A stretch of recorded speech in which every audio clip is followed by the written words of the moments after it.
Welcome to another podcast from OnCivics. This is Jose Torres introducing you to the most important podcast episode we will ever make, probably, on CivicsDNA and what the 17 different blocks are, pieces or elements, that really make up the DNA of what it means to live in post-World War II America, or really in any representative democracy. Or democratic republic. That's a better way to say it. And so let's get right to it. Okay, I'm going to describe all 17 things, and we say number 1 all the way to 17. But number 1 and 17 are linked, and so I've kind of intentionally made a circle out of them. But there's nothing magical about it. It's a way to kind of bring you back around. It's more, for learning purposes only. But let's start. Number 1 talks about unchecked power.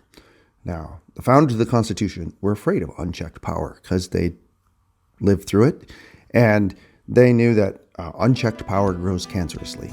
Moving on to number 2, they decided that there had to be checks and balances. And not only should there be checks and balances, but there kind of had to be 3 centers of power, because if you only have 2, one will dominate the other, or they'll collude. That's even worse danger.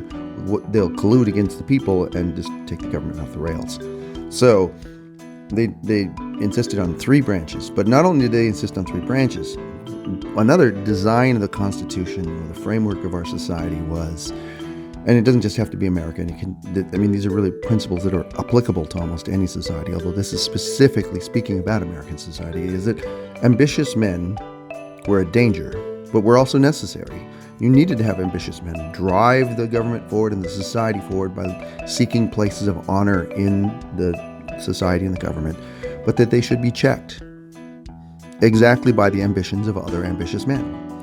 And what this means is that, you can move up in the society by pointing out the flaws and the failures of where other men abused power or crossed the lines that they knew they shouldn't, or women. So item number 4, again, we're trying to hustle through this, not to achieve speed records, but to make this digestible, because there's 17 pieces.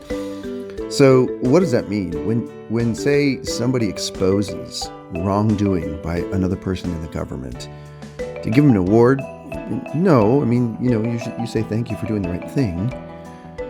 But what is the consequence of that exposure? Well, the press writes about it, the people read about it, and then ideally, when the people vote, they vote differently, or this impacts how they behave.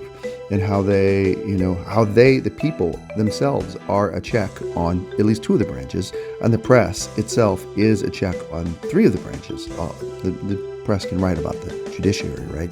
People don't elect the judiciary.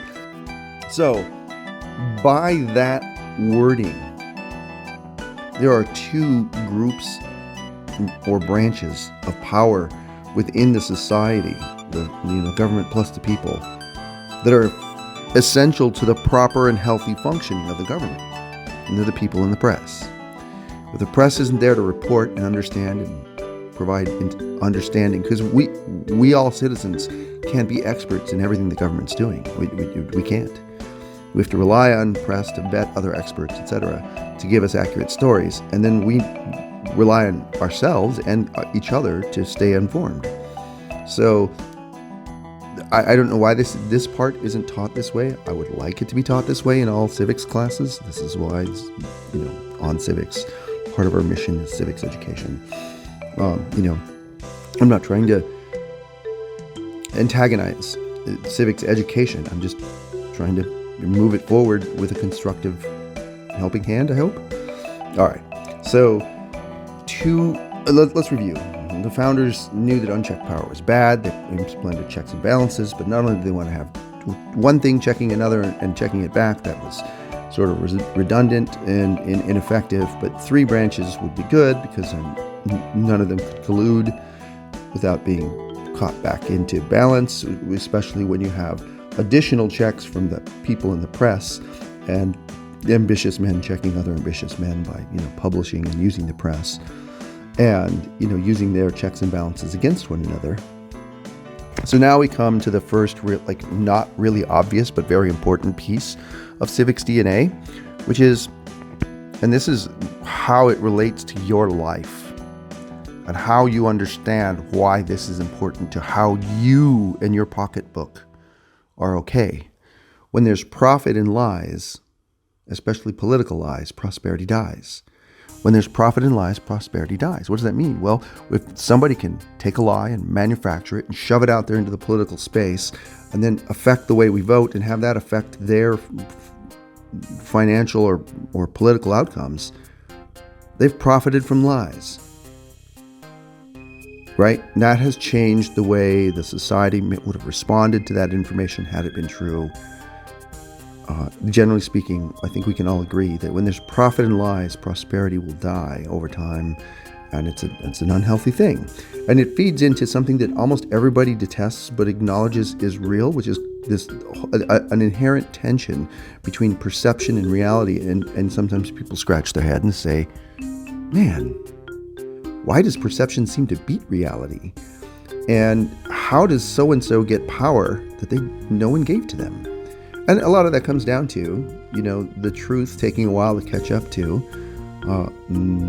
lies or misrepresentations or, errors, any of those things, right? And we all have experienced this, but when somebody is perceived to have power, in some ways they have it. This is part of understanding how power works, and it's an essential piece for us to understand as citizens, responsible citizens in a democratic republic. And that's actually, a democratic republic is item number 13. And we're only on number 6, so let's keep going. Now, when we have some of this chaos and some of this untruth or some of this, it could be error, it could be from whatever source this inaccuracy comes, one of the things that we have to do is kind of trust in our fellow citizens. Are we being honest? Raise your right hand, swear an oath. I do so solemnly swear that I will not lie. I will not, I did not chop down the cherry tree. No. Yeah, that's supposed to be entertaining. That we treat each other with truth and honesty and integrity in our public lives. And this is part of civics. And by the way, if I hadn't said this before, I'm going to stop with a little advertisement for our group here by saying, my group is OnCivics. And what is Civics? Civics is a study of privileges and responsibilities of citizenship. And there's more to be said about that, but let's just focus on that particular sentence, right? As you keep that in mind, as we continue to go through this group here and talk about what's important to know as a citizen of a democratic republic. Okay, so review from the whole thing real quick. You know that unchecked power is bad, so you have checks and balances, and you rely on the ambitious men to check other ambitious men. And so you also means you rely on the people in the press to enforce other sorts of checks on the 3 official branches of government, right to the 2 unofficial branches of government, the people in the press. But you clearly see that when there's profit in lies and you're warping the system, then their prosperity will long-term die. And of course, that feeds into a truth that perception sometimes beats reality and sometimes causes an accrual of power that's unearned. Okay, that's another risk to the system, but that we generally as people should be, honest and treat each other with integrity and behave with integrity ourselves. And that when that breaks down, we use the courts as a backstop. We say the courts are going to stay impartial, the courts are going to stay neutral, the courts are going to stay, well, I won't use that phrase. I was going to say call balls and strikes, but I think that's kind of been sullied. But really do an ethical, decent job as humanly as possible of maintaining integrity. And that the courts keep us from something that Locke and Montesquieu and Rousseau and I forgot the 4th name, but I'm being fast, so I'm not going to fix it, would tell us, was the breakdown of society and maintaining the social compact that keeps order and functionality in one of the most prosperous places ever known. All right, so one of the ways in which our courts or society can also break down is when all of the people are divided. Does that sound familiar to you, especially when you think about the last 10 years of your life and the last 10 years of all of our lives lived in the political sphere or in the public sphere? When the population is divided, democracy is derided. When the population is divided, democracy is derided. Derided is I use that term to get the rhyme, to say everyone says democracy and government sucks these days because why? Well, when the people can't make up their mind, how does the government of the people make up its mind? It doesn't. It slaps itself with one hand while patting itself on the back with the other. I don't know. It's ugly, but the government seems to spin its wheels, and both sides charge the other side with. And we're not going to go into. But there's actually a whole other bucket outside of this about both sidesism, which is baloney. Both sidesism is bad. It's terrible. Anyway, we're staying focused here. Rose. I'm talking more to me than you. Sorry. Coaching myself to try to hustle through this. So when the society is divided, the government is lousy too. And so, we shouldn't expect. Now you're starting to see how some of this is affecting your life. We should expect these dysfunction pieces to create costs, whether or not we can calculate them directly or attribute them directly in our lives, and losses of prosperity, happiness, pursuit of life, liberty, and happiness. Yeah, all right. So laws have a lot of force if the society says of course. And so now when you have a divided society, you might not always say of course. For example, should we have a law against murder? Everyone says of course. Duh. Should you have a law, that you have to pay your taxes to the government? Well, as long as the government seems reasonably, not pre-French Revolution France, yes. Yes. And no, we're a long way from pre-French Revolution France, at least in terms of government, right? So a law has great force if the people say of course. Now, 100 years ago almost, in Virginia, there was a law passed against black people marrying white people. 1924 anti-miscegenation law probably had great force from most of the population, but not all, in 1924 in Virginia. And had Barack Obama's parents gone to Virginia at the time, their marriage would have been illegal. At the time he was born, their marriage would have been illegal. Now, do we think that's a good law today? No. And, the society has changed. And so when here you're starting to see more about how this is potentially affecting your way of life and your prosperity, or the prosperity of all of our nation, which is that when the law doesn't have people don't say of course, then the law doesn't have great force. And there was clearly a time in Virginia when people were like, yeah, this is BS, this law prohibiting black people from marrying white people. All right, okay, so this comes down into sometimes laws stay on the books longer than they should, well after the society has changed, and the laws then lose legitimacy. Now, why do you care? Well, lack of legitimacy of the laws encourages people to break them, right? I mean, it's okay to have a minor one here or there, but the more that goes bad, as a general principle, we can agree that having poor legitimacy of the laws is a bad thing for our society. Now, for example, in Greece, most people don't pay their taxes the way American taxpayers do. The percentage of Greek citizens who routinely pay their taxes the way American citizens actually do routinely pay their taxes is grossly different. And before you think that's exciting, you get what you pay for, and you need to know that that's what you want before you flippantly say you want that. And that's a different episode where, we're getting ahead of ourselves. But in general, there's this model, and I'm the creator of the model, and I call it the culture, economics, government, and legitimacy model. And there's only two things to know about the model. One, that there's those four pieces: culture, economics, government form, and legitimacy of the government. And that when any one of those changes, it has an impact on the other three. And that you could theoretically calculate or describe what those four are for any culture or nation throughout history, and it changes. In America, we have this relatively open, freedom-loving culture with the freedom of the press, and we have a economic system that is mostly slightly damped or slightly backstopped capitalism, and we have a government that's a republic and a legitimacy form that's democracy. And we'll go into that in 13. Again, that's just 10. So those things affect the legitimacy of the laws, because sometimes the culture holds us back from updating the laws, and the laws And it's better when we are generally an open society because we are also a law-abiding society, as I said earlier, more than the Greek taxpayers are. And not to pick on Greeks. There's just a journalistic thing that did that. All right, moving on from 10 to 11. So one of the things that in our open society we generally all like and need to have more of instead of less of is a government painting lines on the road. And when there's no lines on the road, more cars get towed. In Arizona, we have chip sealing, where they tar over the whole road often, and that covers the paint on the road, so you can't see the lines for a couple of days when they just have like signs.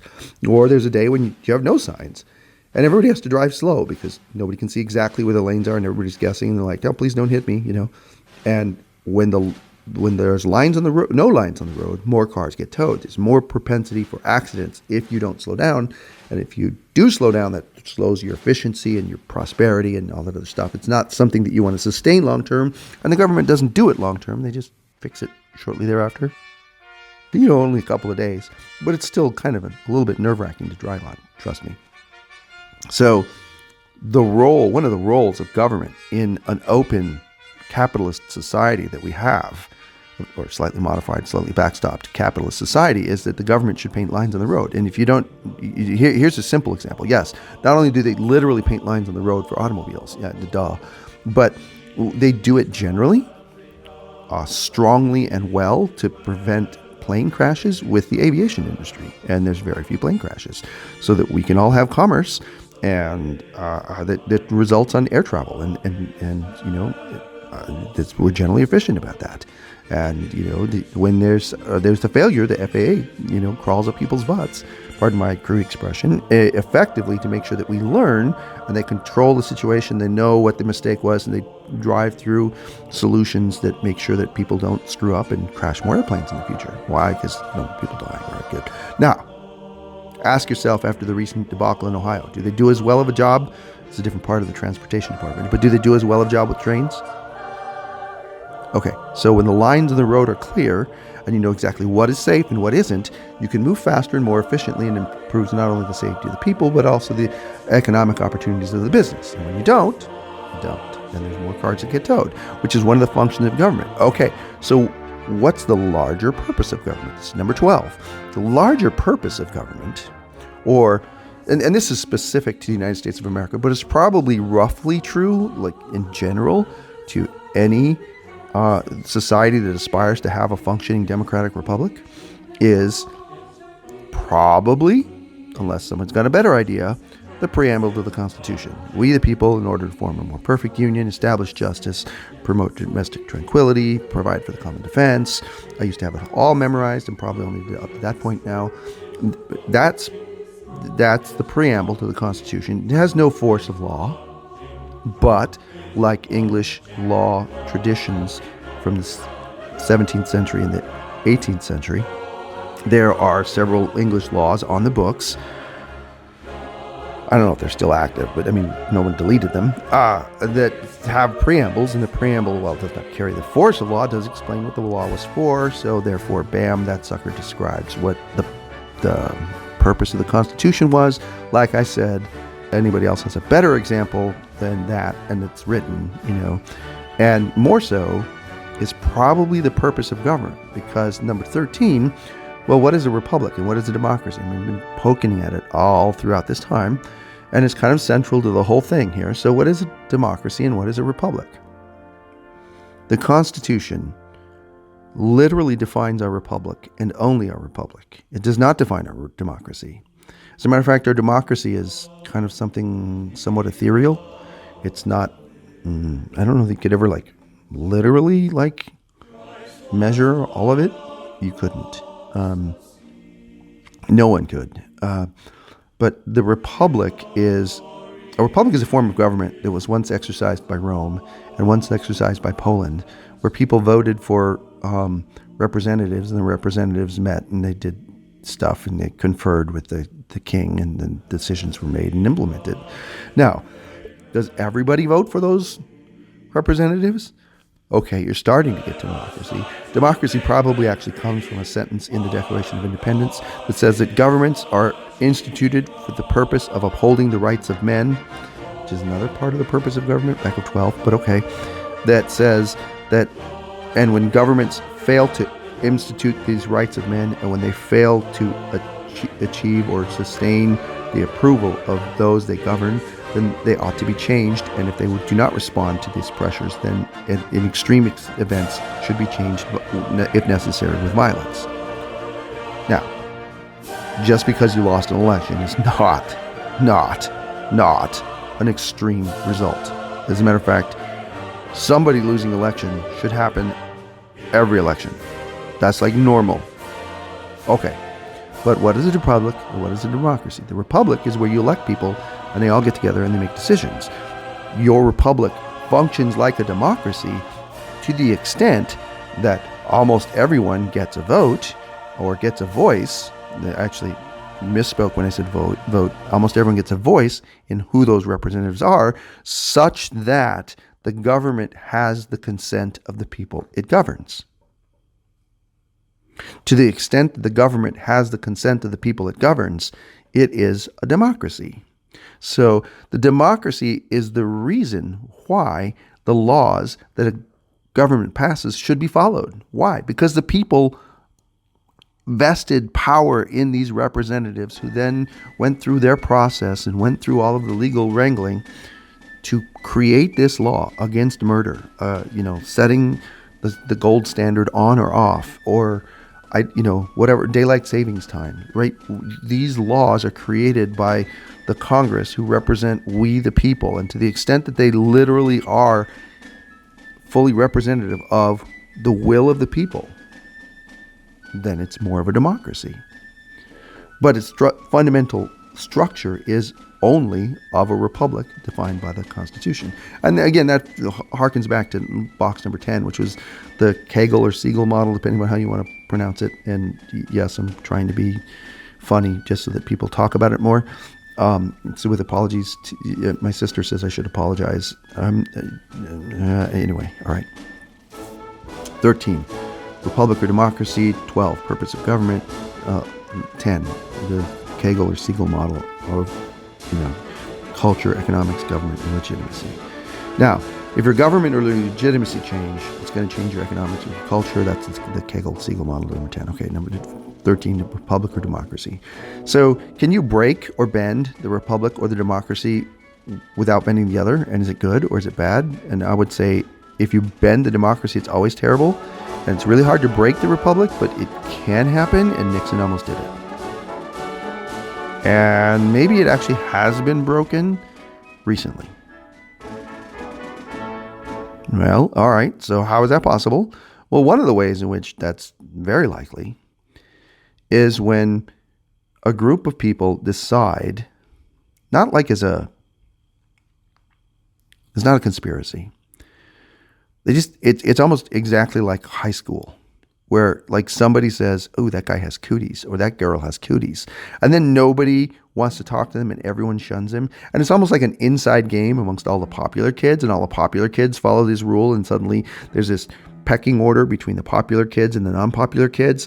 And the popular kids say, in our society, only what Jeff says is cool. I'm just going to pick on the guy named Jeff because he's a dick. I don't know, whatever. All right.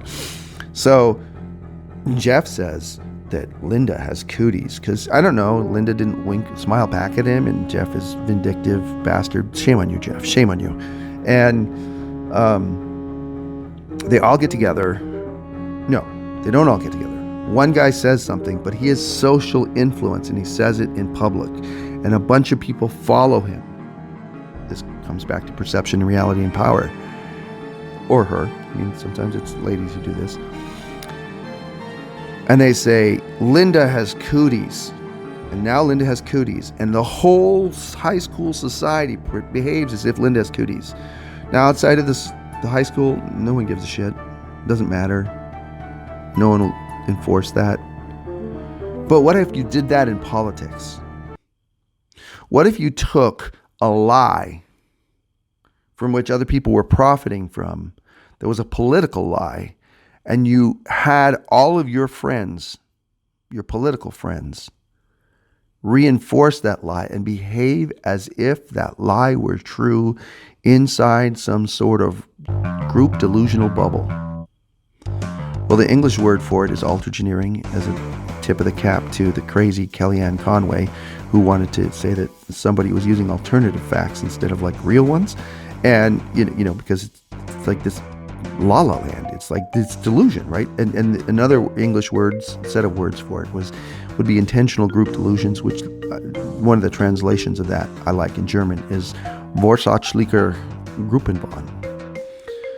Now, did 1930s Germany have some vorsätzlicher Gruppenwahn? Yes, it did. Did French Revolution France have some intentional group delusions? Yes, it did. Did post-Civil War South have some intentional group delusions? Yeah, it still does. So these things happen in history, in time, in societies, and it needs a name. And I gave it a name, altergeneering in English and vorsätzlicher Gruppenwahn in German, just because, German's cool. You got some really cool words in there like face in search of a fist, which I can't say, but I think it's Backpfeffengeist. Anyway, that's a cool word. A face in search of a fist. Like, I'm going to stop your fist with my face. Okay, now you get it. So, 14. Altergeneering.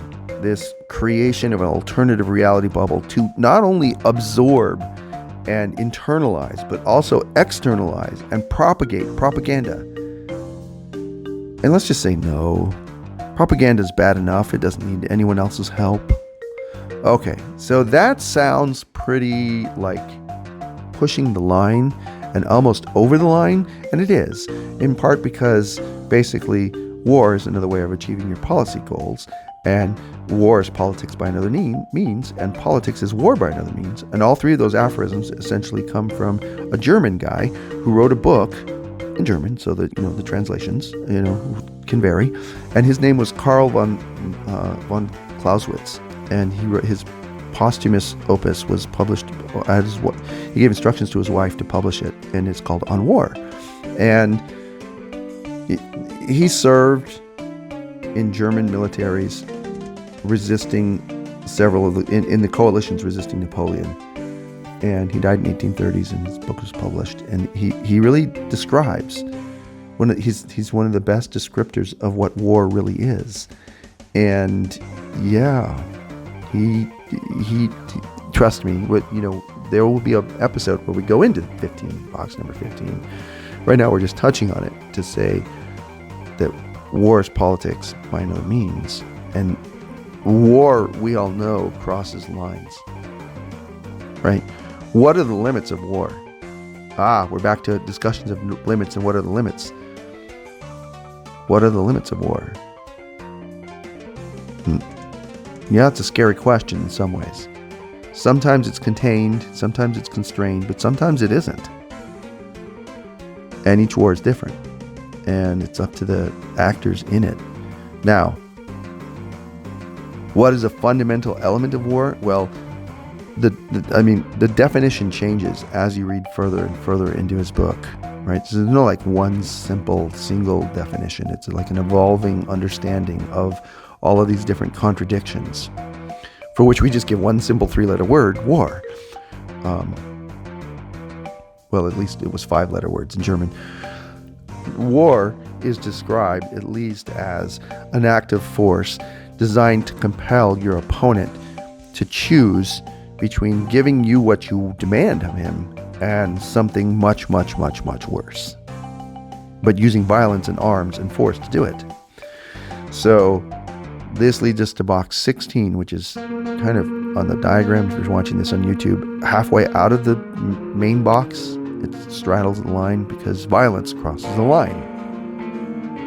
There is no universe in which you would hear the idea that violent people are moving into a house next to you and you're like, oh, how exciting, this is useful, I can use these people. Unless you're potentially a psychopath, I guess. Maybe I shouldn't give such absolute descriptions, but it does seem weird I can't imagine a lot of positive people that I would want to be around being excited to hear that neighbors were moving in that were violent. They'd be like, uh-oh, there goes the neighborhood, right? Violence crosses a line, mostly because once you start committing violence, most people don't have a lot of faith that you'll stop. They don't have a lot of faith that you'll stop. And violence is kind of the opposite of almost any agreed upon resolution. And as a matter of fact, von Clausewitz will teach you in war, in his book, Von Kriege on War, that the ultimate resolution of a war is a political result. And that's negotiated. And so violence is the rejection of negotiations. And that's part of what makes war so... Yeah. That's box 16. And the last box 17, is going back to character. Now, if you have power, but you exercise it with grace and restraint and sophistication or elegance, that you don't have to, that's an indication of character. Like most people would say that power corrupts all people, and that absolute power corrupts absolutely. And it's not a terrible phrase from Lord Acton. It's a pretty good one. But I would rather say that power reveals whatever gaps your character may have always had from beginning. A lot of people who don't have power have to be nice, because they're never going to get their way without being nice, or without being charming or sweet or sensitive or delicate or graceful or all these other things. But we think of a bull or a bear as powerful animals, and they're not graceful, and they're not necessarily restrained. They charge right over things, right? If they're in the mood to, because they have power, and when they choose to exercise that power, they're animals, and they do it in a natural way. Now, humans don't have to, and that shows some of our character. Now, if you have character, you may exercise power with grace, and you're much less likely to abuse that power from the get-go. But given enough time, you may fall into temptation. So character may delay the speed or the severity or the frequency or the occurrence of corruption when one has power. But it is no guarantee. It's just comforting to know that you have extra time or less danger, because you still come back to unchecked power. So we walked through all 17 of these things. Unchecked power, checks and balances, using ambitious men to check other ambitious men, the outside checks from the people in the press, the danger of profit and lies, the reality that perception sometimes does exceed reality and causes an accrual of undeserved power that should be guarded against by trust within society and then trust within the courts. And without that, life will be fearful, nasty, brutish, and short. And those words are specifically taken from John Locke. And that when our society is divided, trust in the courts and each other is harder. And that also makes our government divided, because just like a divided set of people, it can't make up its mind. And of course, sometimes that will result in laws that are passed without full legitimacy to all sides. And then a law has great force, but of course, only if people say of course. And if people don't say of course, there's a lot of social tension there, which, brings into mind, why is there legitimacy in the first place? There's legitimacy if you have a cultural setup and an economic setup, a government setup, and a legitimacy of that government setup to drive legitimacy. And that's the Kegel model, right? What is the legitimacy of the United States of America? That we all voted. What is the legitimacy of Chairman Mao in China? That Chairman Mao said so. What was the legitimacy of the czars in Russia? That the czar said so. Is that much different from Putin? No. That's his legit. He's like, I'll kill, in North Korea, what's the legitimacy? I'll kill you if you don't. All right. That's not really actually funny. And so then in our open system, though, the government should define what is safe and not by putting what the lines in the road are so that we can operate safely and efficiency. Oh, and by the way, what is the larger purpose of government? It's probably the preamble to the Constitution. And why is that important? Well, because we have a republic that's relies on our implementation of how we behave for it to be a democracy. Because other people have had republics before. Rome had a republic. Poland had a republic. Both of them fell pretty badly. And their republics actually got pretty corrupted.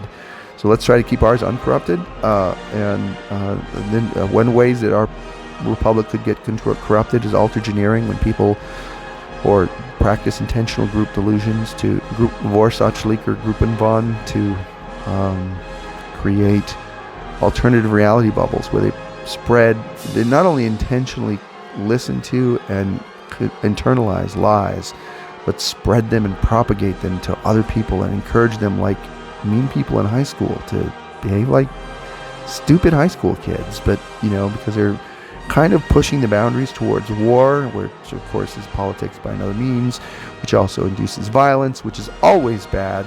And by the way, my target audience for this podcast is everyone in the world who agrees that violence is a bad, and freaking bad, pick any one of those, choice of ways to solve a dispute. And very lastly, power and character, where when you have power and you also have character, you're less likely to have abuses, and it's longer to get to abuses or less significant abuses because the power was restrained by proper, graceful exercise of character, but human nature kicks in. All right.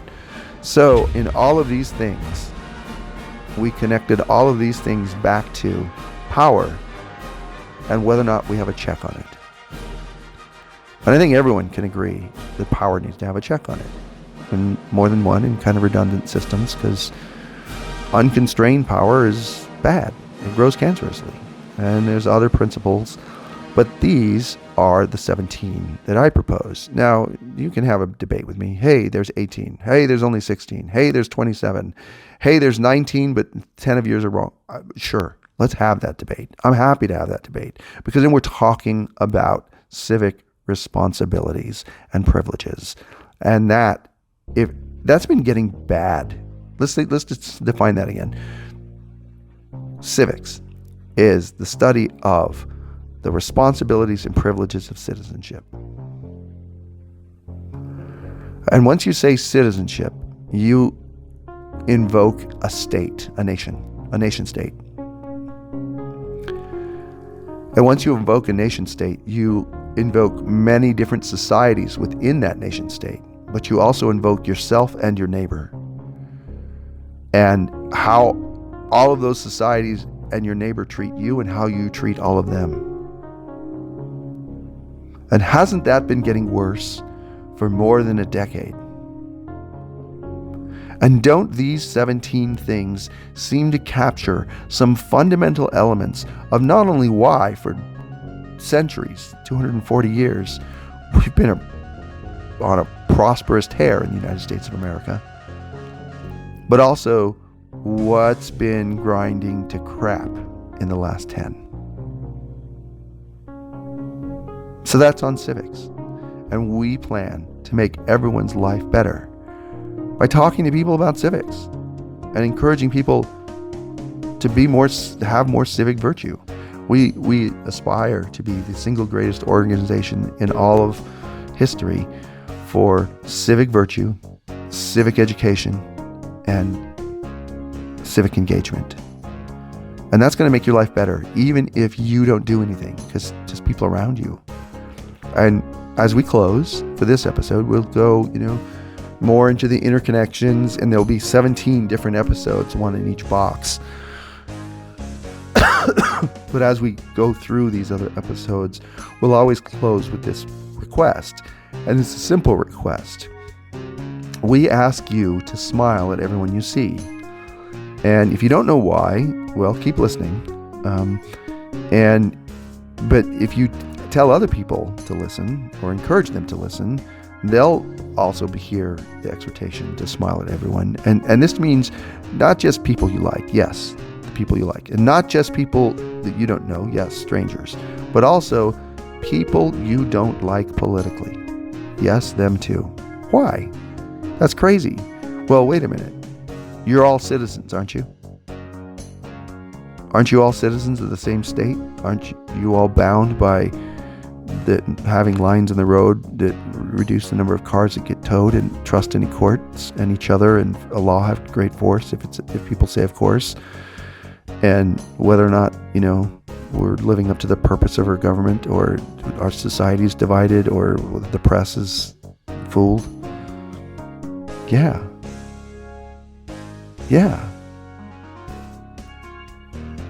So this is what we want to do.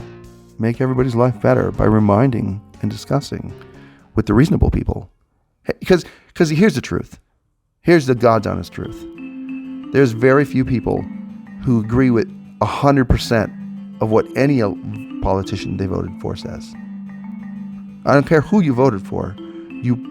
There's probably isn't one that you agree with 100% of what they say 100% of the time. No, we're all some mixture of, I like a little bit of this and a little bit, okay, sure, there's a lot of red and blue, and it's very divided right now. Okay, great. That still doesn't take away the earlier claim that almost nobody agrees with any of the people they voted for 100% of the time. We all have our individual preferences, and there's a lot of us in the middle who are quietly waiting for somebody else to step forward. And you know who we all say somebody should do something about that. Well, guess what? I am. And when you help us spread this message, then so are you. You are part of the solution. And everyone you smile at wonders, what the heck's he up to or she up to? And then when you tell them, hey man, you should check out this stuff at OnCivics. Yeah, that's when all of our lives are really going to get better. All right. I've worked on my sign off. Are you ready for this? This is Jose Torres saying adios.